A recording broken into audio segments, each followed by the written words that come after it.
சிம்ம ராசி அன்பு சொந்தங்களுக்கு வணக்கம். எல்லாம் எப்படிங்க இருக்கீங்க? மனசார நீங்க சொல்லணும்னா ரொம்ப கஷ்டத்துல தான் வாழ்ந்துட்டு இருக்கீங்க. நான் அத மறுக்கல. இருந்தாலும் நம்ம தலையில என்ன எழுதியிருந்தாலும், அத கடந்து வர்றதுக்கு கடவுளுடைய துணை நமக்கு கட்டாயம் தேவை. அப்படி சிம்மத்துடைய கஷ்டங்களுக்கு, கவலைகளுக்கு அந்த கடவுள் பொறுப்பேற்கட்டும். அந்த கஷ்டத்தை கடந்து வர்றதுக்கான ஒரு வெளிச்சமான பாதையை அந்த தெய்வங்கள் அமைத்து கொடுக்கட்டும். சிம்மம் அப்படின்னாவே கோபதாபங்கள் அதிகம். அது அப்படியே பார்த்தீங்கன்னாக்கா, எந்த தெய்வத்துக்கு பொருத்தமாகும்னாக்கா, சிவபெருமானுக்கு. அப்படியே பொறுமையா பார்த்துக்கிட்டு இருப்பாரு சிவபெருமான். பொறுமையா நெறைய தியானம் பண்ணுவாரு. அப்படியே கோபம் வெடிக்கிறப்போ எழுந்து ருத்ர தாண்டவம் ஆடுவாரு. அதேதான் சிம்மம். ரொம்ப பொறுமையா இருப்பீங்க. ஆட விட்டு வேடிக்கை பார்த்துட்டு இருப்பீங்க. ஒரு ஸ்டேஜ்ல வரும் பாருங்க, அப்ப அந்த ஆட்டம் ஆடுனவங்கலாம் அப்படியே அடங்கி போயிடுவாங்க. சிம்மத்துடைய கோபம் அப்படிதான். சிவபெருமானை வணங்கி இந்த வீடியோ பதிவை நம்ம தொடங்கலாம். ஓம் நமக் சிவாய. கருணை கடலே, அன்பின் அப்பனே, கைலாசநாதரே, காப்பாற்றுங்கள் யாவரையும். நமச்சிவாய. உன் பாத தரிசனம் என் பாவம் விலகும். உன் பாத தரிசனம் என் பக்தி பெருகும். உன் பாத தரிசனம் என்னை பரவசப்படுத்தும். உன் பாத தரிசனம் என்னை பக்குவப்படுத்தும். ஓம் நமச்சிவாய. இப்போ சிம்மராசியோட கஷ்டங்கள் விலக, நிம்மதி அடைய, ஓம் தத்புருஷாய வித்மகே சக்கரதுண்டாய தீமகி தன்னோ நந்தி பிரச்சோதயாத். இந்த மந்திரத்தை நீங்க சொல்வதன் காரணமா உங்க கஷ்டங்கள் விலகும். எனக்குலாம் சொல்ல வராதுமா, எனக்கு புரியல, எனக்கு உச்சரிப்பு தெரியல, பிரச்சனையே இல்ல. ஓம் நமக் சிவாய. இந்த மந்திர சொல்ல 27 முறை சொல்லுங்க. அந்த சிவனுடைய பரிபூர்ண அருள் கிடைக்கும். நான் பல பதிவுகள்ல சொல்லியிருக்கேன். எந்த தெய்வத்தை வேணா நீங்க வழிபாடு செய்யலாங்க. அந்த தெய்வங்கள் உங்களுக்கு சோதனைக்கு உண்டாக்கும். நீங்க கேட்கக்கூடிய வரத்துக்கு நிறைய கடினமான சூழ்நிலையை உருவாக்கி அதுக்கப்புறம் தான் உங்களுடைய வேண்டுதலை நிறைவேற்றி கொடுப்பாங்க. ஆனா சிவபெருமானை பொறுத்த வரைக்கும் நீங்க யாரா வேணா இருங்க, எப்படிப்பட்ட ஆட்களா வேணா இருங்க, ஏன் இந்த நிமிஷம் நீங்க தப்பான ஆட்களா கூட இருங்க. ஆனா இந்த நிமிஷத்தை தாண்டி ஒரு நிமிஷமாவது நீங்க அந்த உண்மையான பக்தியோட சிவபெருமானுக்காக மனமுருகி வேண்டுறீங்க, அவர்ட்ட உண்மையான பக்தியை ஒப்படைக்கிறீங்க அப்படின்னா நீங்க கேட்டதா கொடுப்பார். எந்த புராண கதைகள் வேணா எடுத்துக்கோங்க, சிவபெருமான் மட்டும்தான் அரக்கர்களுக்கு வரம் கொடுப்பார். ஆனா மற்ற தெய்வங்கள்லாம் அவங்கள தவம் புரியாத அளவுக்கு வச்சிருவாங்க. ஏன்னா அரக்கர்களுக்கு அந்த தவத்தின் பலன் கிடைச்சதுன்னா மத்தவர்களுக்கு துன்பம் அப்படின்னு. ஆனா சிவபெருமானை பொறுத்த வரைக்கும் அதை பத்திலாம் அவர் யோசிக்க மாட்டாரு. ஏன்? அவங்களுக்கு வரம் கொடுக்கறதுனால அவருக்கே பாதிப்பு வந்தாலும் சரி, அதான் வரம் கொடுத்தவன் தலையிலே கை வைக்கிறான்னு சொல்லிட்டு சொல்லுவாங்க இல்லையா? அந்த சம்பவமே சிவபெருமானுக்கு தான் நடந்தது. ஒரு அரக்கனுக்கு வரம் கொடுத்து அந்த அரக்கன் சிவனுடைய தலையிலேயே கை வைக்க வந்தது. என்ன வேணாரு? நான் யார் தலையில கை வைக்கிறனோ அவங்க எரிஞ்சு சாம்பல் ஆகிட்டணும் அப்படின்னு. சரிங்களா? அப்படி தெரிஞ்சும் அந்த அரக்கனுக்கும் அவர் வரம் கொடுத்தார்.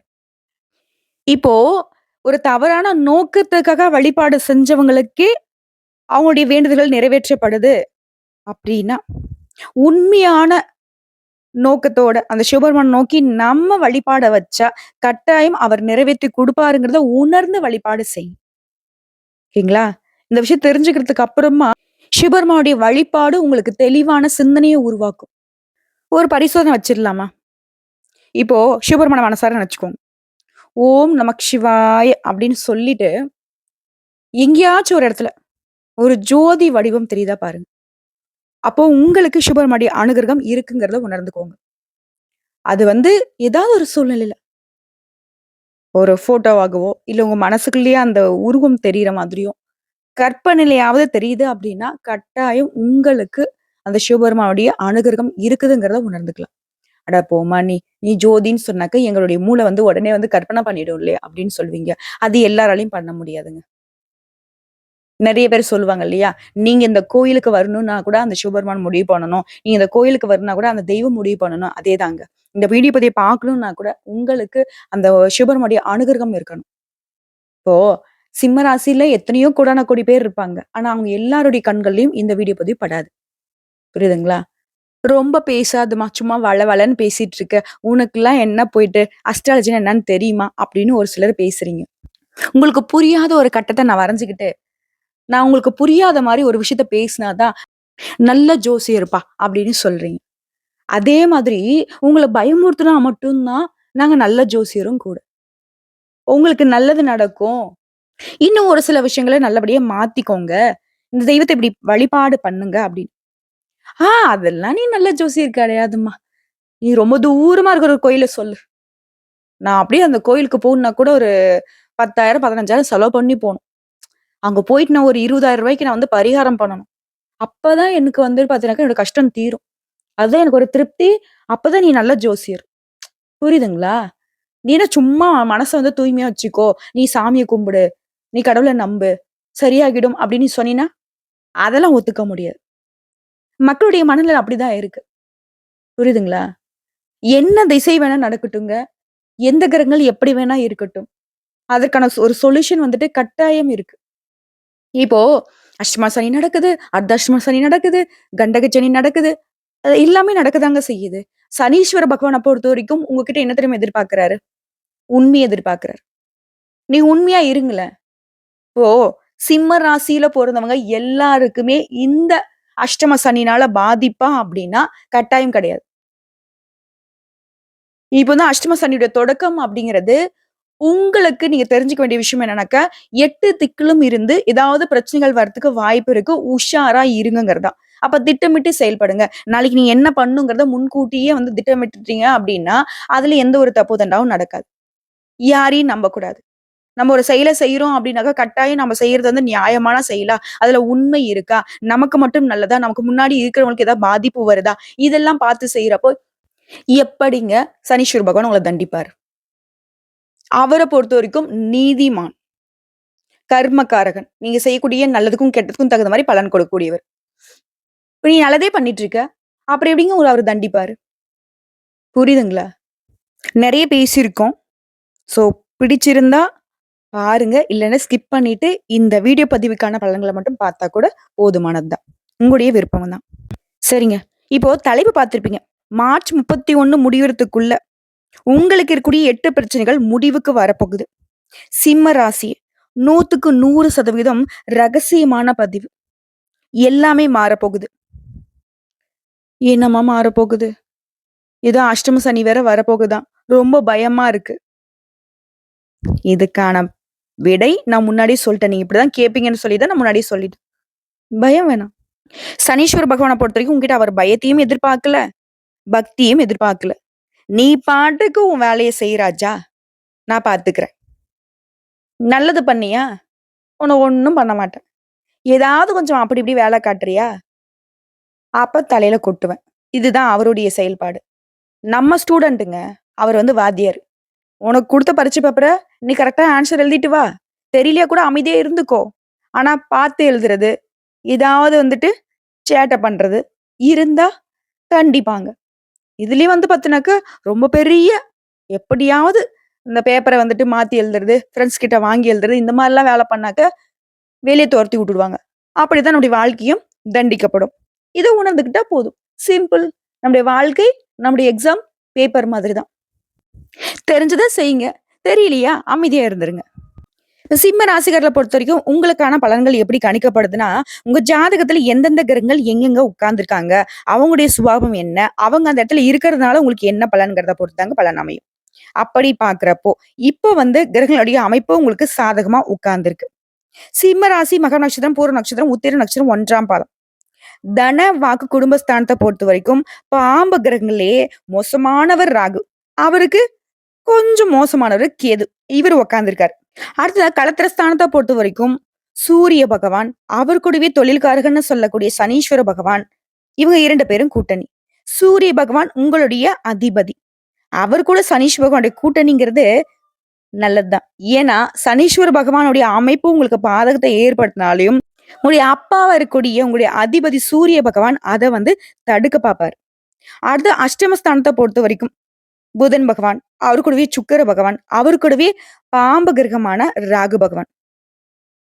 புத்திக்கு புதனு, உச்சபட்ச வாழ்க்கைக்கு சுக்கிரனு, அவங்க கூடவே ஜோடியா ராகு பகவான்.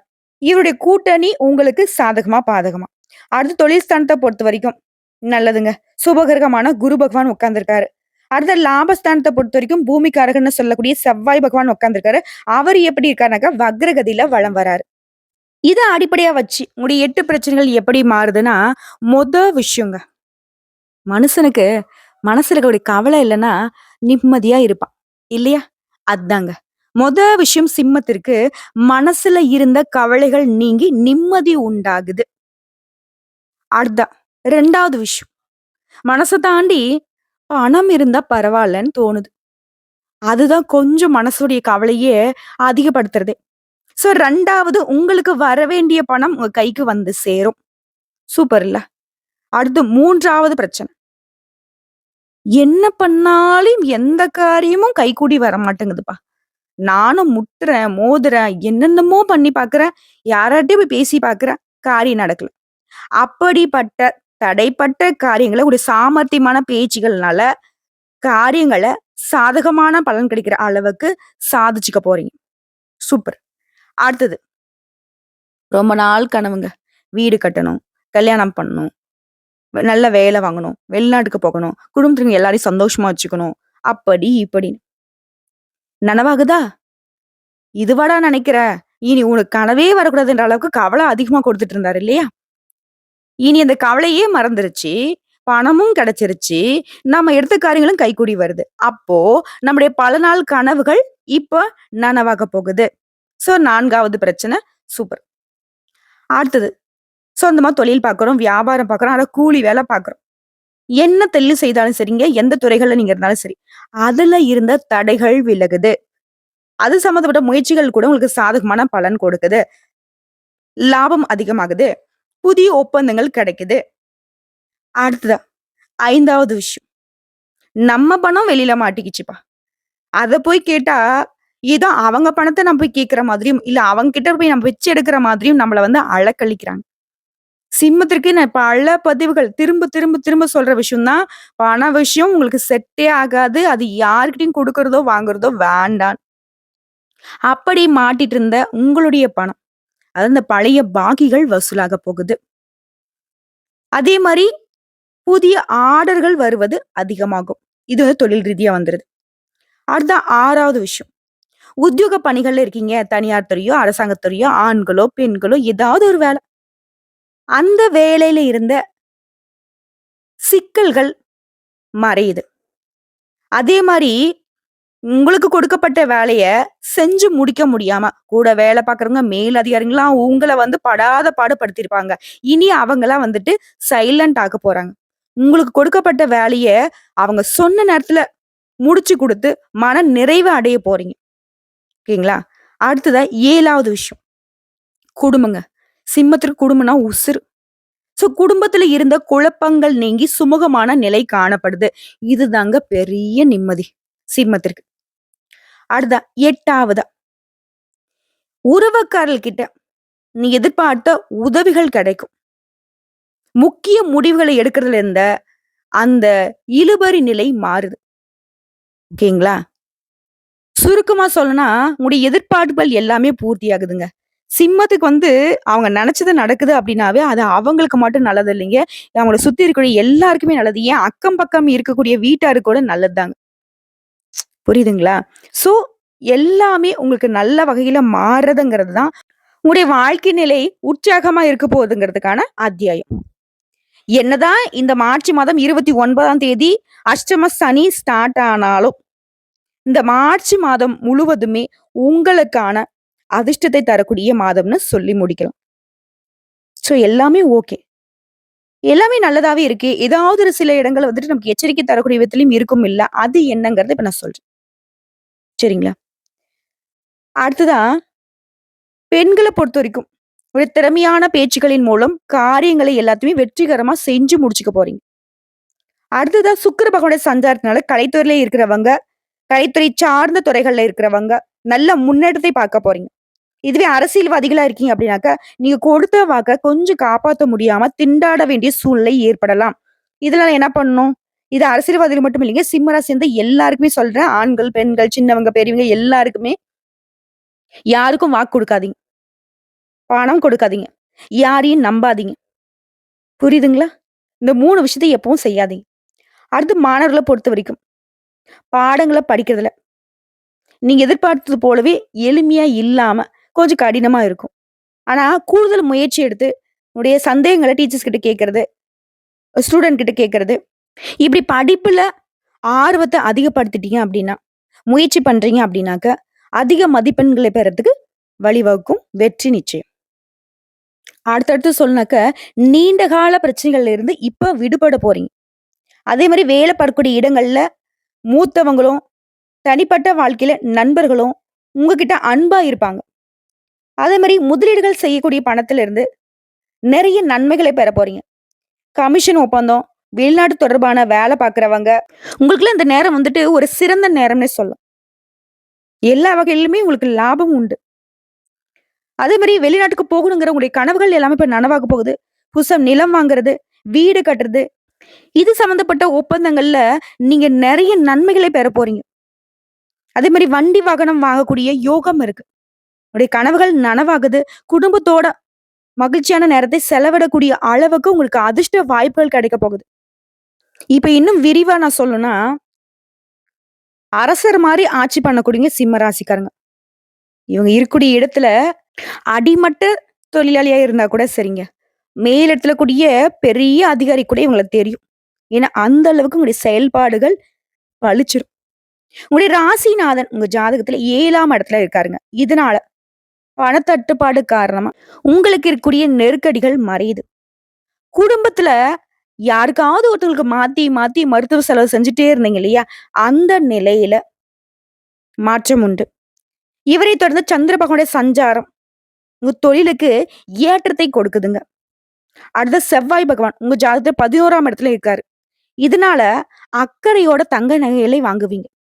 மனைவி மக்களால மகிழ்ச்சி அடைய போறீங்க. செவ்வாய் பகவான் உங்களுக்கு யோகத்த கொடுக்கிறார். அடுத்து புதன் பகவான பொறுத்தவரைக்கும் ஜாதகத்துல 8ஆம் இடத்துல உட்கார்ந்திருக்காரு. இவர்தான் புத்திக்கு அதிபதியாச்சே. இவர் என்ன பண்றாரு, இத்தன நாளா சிம்ம எதிர்த்தவங்கள, இவங்களே உங்களுக்கு உதவி செய்யற மாதிரியான வாய்ப்பை ஏற்படுத்துறாரு. உங்களுக்கு ஒரு கஷ்டம் அப்படின்னாக்கா, அவங்களே வழிய வந்து அதாவது உரிய நேரத்துல உதவி செய்வாங்க. கடன் தொல்லைகள் நீங்குது, பணவரவு அதிகமாகுது. ஓகேங்களா? அடுத்து குரு பகவான பொறுத்தவரைக்கும் ஜாதகத்துல 10ஆம் வீட்ல நிக்கிறாரு. எந்த காரணம் கொண்டும் அடுத்தவங்களுக்கு உதவி செய்றேன்னு போய் மாட்டிக்காதீங்க. அதே மாரி இரும்பு சம்பந்தப்பட்ட உபகரணங்கள கையாளுறீங்க அப்படின்னாக்க கொஞ்சம் எச்சரிக்கை அவசியம்.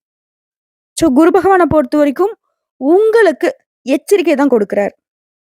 அடுத்து சுக்கிர பகவான பொறுத்தவரைக்கும் உங்க ஜாதகத்துல 8ஆம் வீட்ல உட்கார்ந்திருக்காரு. யார் கூட கூட்டணியில உட்கார்ந்திருக்காரு? புதன் பகவான் கூட. திருமண பிரச்சனைகள்ல இருந்த சிக்கல்கள் சரியாகுது. மனைவி மக்கள் கிட்ட இருந்த சண்டை சச்சரவு மறையுது. நிம்மதி உண்டு. அது சனீஸ்வர பகவான் 7ஆம் வீட்ல உட்கார்ந்திருக்காரு. ஏற்றுமதி, இறக்குமதி தொழில்லாம் சிறப்பா நடக்கும். திருமணம் ஆகாதவங்களுக்கு திருமணம் கைகூடி வரும். ராகு பகவான பொறுத்தவரைக்கும் ஜாதகத்துல 8ஆம் இடம். வீண் அலைச்சல், பண செலவு கொடுப்பாரு. வேலை பார்க்கக்கூடிய இடத்துல பழிச்சொல்லுக்கு ஆளாகாம பார்த்துக்கோங்க. ராகு பகவான்ங்கிறவர் யாரு? கெட்டது பண்றதுல எக்ஸ்பர்ட். உஷாரா இருங்க. அடுத்ததா கேது பகவானை பொறுத்தவரைக்கும் ஜாதகத்துல 2ஆம் இடத்துல உட்கார்ந்திருக்காரு. ராகு பகவானுடைய தம்பி இல்லையா அவரு? இது வரைக்கும் உங்களுக்கு இருந்து வந்த அந்த நோய் தொந்தரவு அகலுது. வரவுக்கு மேல செலவு இருந்தாலும் உங்களுக்கு பணத்தட்டுப்பாடு இருக்காது. அண்ணன் தப்பு பண்ணாலும், அண்ணன் பாதிப்ப கொடுத்தாலும் கேது பகவான் உங்களுக்கு அப்படியே சாதகமா உட்கார்றாரு. புரியுதுங்களா? உங்களுக்கு பாதிப்பு வராம தடுத்து நிக்கிறார். அதாவது சிம்ம ராசிக்காரங்க புரிஞ்சுக்க வேண்டிய விஷயம் என்னன்னா, ஒரு கிரகம் உங்களுக்கு பாதகத்த செஞ்சாலும் சரிங்க, இன்னொரு கிரகம் அந்த பாதகத்த தடுக்கிறது மட்டும் இல்லாம, இன்னும் அதிகமான நல்லத கொடுக்குது. இப்போ ஒருத்தன் உன்கிட்ட இருக்கிற ஒரு ரூ. 10 புடுங்கிட்டு போறான்னு வச்சுக்கோங்களேன். அதுவே இன்னொருத்தர் பாத்தீங்கன்னாக்கா, அவங்க கிட்ட ரூ. 10 புடுங்கிட்டானா, சரி, சரி கவலைப்படாத. இந்தா ரூ. 100 வச்சுக்கோ அப்படின்னு குடுக்குறாங்க. அந்த ரூ. 10 குடுக்கறது மட்டும் இல்லாம, அத விட 9 மடங்கு எக்ஸ்ட்ரா கிடைக்குது. புரியுதுங்களா? இப்ப சிம்ம ராசிக்காரங்க இப்ப கஷ்டப்படுறீங்க அப்படின்னாக்கா, அந்த கஷ்டங்கள் போகுறது மட்டும் இல்லாம, அத விட பல மடங்கு சந்தோஷம் உங்களுக்கு கிடைக்க போகுதுங்கிறத உணர்ந்துக்கோங்க. இப்ப வரைக்கும் பார்த்தா பொது பலன்களே சிம்ம ராசிக்கு இந்த மார்ச் மாதம் 31ஆம் தேதிக்குள்ள நெறைய அதிர்ஷ்டங்கள் உங்க கதவ தட்ட போகுதுங்கிறத உணர்ந்திருப்போம். இப்ப இன்னும் விரிவா நட்சத்திர பலன்கள பார்க்கலாம். மகம் நட்சத்திரம். குரு பகவானுடைய பார்வையினால சங்கடங்கள் நீங்குது. தடைப்பட்ட வேலைகள் நடக்குது. லாப செவ்வாயினால வியாபாரத்துல முன்னேற்றத்தை அடைய போறீங்க. இதுவே ரியல் எஸ்டேட் பண்றீங்க, பில்டர்ஸா இருக்கீங்க, அதாவது கட்டிடம் சம்மந்தப்பட்ட தொழில், நிலம் சம்மந்தப்பட்ட தொழில். உங்களுக்கு எல்லாருக்குமே லாபம் உண்டு. ஒரு சிலருக்கு புதிய சொத்து சேரும். அடுத்து பூர நட்சத்திரம். உங்களோட பல நாள் கனவுகள் நனவாக போகுது. உடல் நிலையில இருந்த பாதிப்புகள் குறைய போகுது. ஆரோக்கியம் சீராகுது. சுக்கிரனும், புதனும் வக்ரமாக இருக்கிறதுனால எல்லா விதங்கள்லயும் கொஞ்சம் நிதானத்த கடைபிடிங்க. அடுத்து உத்திர நட்சத்திரம் 1ஆம் பாதம். சூரிய பகவான பொறுத்தவரைக்கும் சப்தமஸ்தானத்துல சஞ்சாரம் பண்றது, நீங்க எதிர்பார்த்த முன்னேற்றத்தை அடைய வைக்கிறாரு. அரசு பணியில இருக்கிறவங்களுக்கு விரும்பிய இடத்துக்கு இடமாற்றம் உண்டு. செவ்வாயினால உங்களுடைய நிலையில உயர்வு உண்டு. துணிச்சலாக செயல்படுவீங்க. தடைப்பட்ட வேலையை கூட இப்ப நடத்தி முடிச்சுப்பீங்க. உங்கள பொறுத்தவரைக்குங்க, பரிகாரம். அனுதினமும் சிவபெருமானை வழிபாடு செய்ய சங்கடங்கள் நீங்கும். 2வதா, அனுதினமும் ஏதாவது ஒரு ஆலயத்துக்கு போயிட்டு உங்க கால அப்படி வச்சுட்டு வாங்க. பரம சௌக்கியம் உண்டாகும். அது மட்டும் இல்லாம அனுதினமும் பூஜை அறையில மாலை நேரம் 5:30 மணிக்கு மேல விளக்கேற்றி வழிபாடு செய்ய. அந்த தீப ஒளியின் காரணமா குடும்பத்துல சுபிக்ஷம் உண்டாகும். 3வது பரிகாரம். ஒவ்வொரு ஞாயிற்றுக்கிழமையும் சிவபெருமானுக்கு வில்வ இலைகளால அர்ச்சனை செய்து வணங்க. எல்லா நன்மைகளும் உண்டாகும். காரியங்கள்ல வெற்றி கிடைக்கும். அப்போ எந்த அளவுக்கு சிவபெருமான நீங்க வழிபாடு செய்யணுங்கிறத புரிஞ்சுக்கோங்க சிம்ம ராசிக்காரங்கள. திரும்பவும் லிஸ்ட் போட்ட மாரி சொல்றேன். உங்களுக்கு சாதகமும், பாதகமும். செவ்வாய் பகவான பொறுத்தவரைக்கும் லாபஸ்தானத்துல இருக்காரு. சுக்கிர பகவான பொறுத்தவரைக்கும் அஷ்டமஸ்தானத்துல இருக்காங்க. இவங்க 2 பேருமே உங்களுக்கு நன்மையை மட்டுமே கொடுக்குறாங்க. உங்க ராசிநாதனுடைய பார்வைங்கிறது உங்க ராசிக்குள்ளேயே பலம் பெறுவதனால உங்களுடைய பலமும் கூடுது. சரிங்களா? தம்பதிகளுக்கு இடையே இருந்து வந்த கருத்து வேற்றுமை மறையுது. குடும்ப ஒற்றுமை மேம்படுது. தொழில், வியாபாரம் பார்க்குறவங்க வெற்றி அடைவீங்க. எடுத்த காரியங்கள் எல்லாமே உங்களுக்கு வெற்றியை கொடுக்கும். சொல்லப்போனாக்கா, நீங்க ஒரு வேலைய பார்த்துட்டீங்க அப்படின்னாக்கா, வெற்றிங்கிறது தன்னால உங்கள தேடி வரும். இதுவே அரசாங்க போட்டித் தேர்வுகள்ல வெற்றி பெற போறீங்க. சுக்கிரனுடைய பலம் அப்படிங்கிறது உங்களுக்கு, குறிப்பா கலைஞர்களுக்கு நல்ல காலங்க. அதிர்ஷ்ட வாய்ப்புகள் தேடி வரும். அத நீங்க பயன்படுத்திக்கணும். மக்கள் மத்தியில உங்களுடைய செல்வாக்கு பெருகுதுங்க. இது தொடர்ந்து கவனமா இருக்கக்கூடிய இடம்னு பார்த்தோம்னாக்கா, குரு பகவானுடைய அமர்வுங்கிறது ஜீவஸ்தானத்துல பலவீனத்த கொடுக்குது. புதுசா தொழில் பண்றேன் அப்படின்னாக்கா, அத கொஞ்சம் தள்ளி போடுங்க. உங்களுக்கு விருப்பமே இல்லாத இடத்துல இருக்காதீங்க. செய்யக்கூடிய வேலையில திருப்தியை ஏற்படுத்துற மாரி இருங்க. பண இழப்புகள் உண்டாகுறதுக்கு வாய்ப்பு இருக்கனால பண விஷயத்துல கவனமா இருங்க. அதே மாரி சனி பகவானுடைய அமர்வுங்கிறது குடும்பத்துல குழப்பத்தை ஏற்படுத்தும். அப்ப குடும்பத்துல குழப்பம் ஏற்படாத வண்ணம் குடும்பத்தின் மீது அக்கறை கூடணும். அதே மாரி உடல் ஆரோக்கியத்திலும் அக்கறை வச்சுக்கோங்க. இவ்வளவுதாங்க. சிம்மத்த பொறுத்தவரைக்கும் உங்களுக்கு இருக்கக்கூடிய அந்த 8 பிரச்சனைகளும் எப்படி மறையுதுன்னு சொல்லியாச்சு. அதையும் தாண்டி நீங்க எந்தெந்த விஷயங்கள்ல கொஞ்சம் கவனமா இருக்கணுங்கிறதும் சொல்லியாச்சு. அதே மாரி நீங்க வழிபாடு செய்ய வேண்டிய தெய்வம் மற்றும் பரிகாரமும் சொல்லியாச்சு. இதை எப்படி நீங்க பயன்படுத்துறீங்க, இது எப்படி நீங்க எடுத்துக்கிறீங்கிறதுல தான் உங்களுடைய வாழ்க்கை நிலை உயர்வுக்கு போறதும், இல்ல இப்படியே கன்டின்யூ ஆகுறதும். ஆனா இத விட கீழ வரமாட்டீங்க. பயப்படாதீங்க. ஏன்னா தெய்வங்கள் உங்களுக்கு துணை. கிரகங்கள் எல்லாமே உங்களுக்கு சாதகமா உட்கார்ந்திருக்கு. ஆக மொத்தத்துல சிம்ம ராசிக்கு இனி வரக்கூடிய ஒவ்வொரு நாட்களுமே உங்களுக்கு உயர்வை தரக்கூடிய நாட்கள் தான். வாழ்த்துக்கள். ஓம் நமச்சிவாய!